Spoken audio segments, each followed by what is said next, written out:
Mapuso walo naman ka grupo nagikan sa Western Visayas nagpasundayag sang ila kultura kag kinaadman sa kasadyahan sa Kabanwahanan. Si John Sala nakatutok. Walo ka mga grupo gikan sa nagkalain-lain nga lugar sa Western Visayas ang nagpakitang gila sa Iloilo Freedom Grandstand.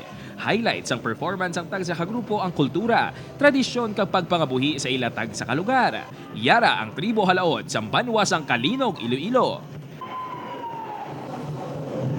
Tribo minuluan sa Talisay City, Negros Occidental. Tribo Tiningbanay sa San Jose de Buenavista sa Antique.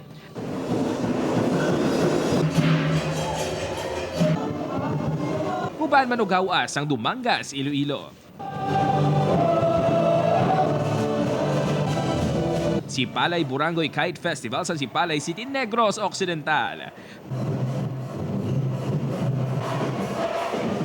Tribo Saludan sang Tigbawan, Iloilo.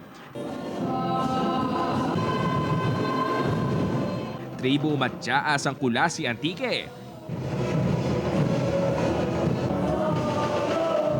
Kagpasalamat Festival sa La Carlota City, Negros Occidental.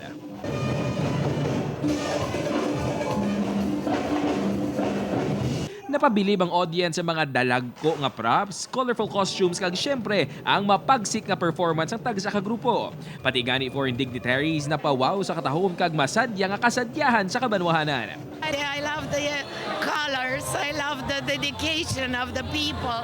Everything is perfectly organized. Maganda.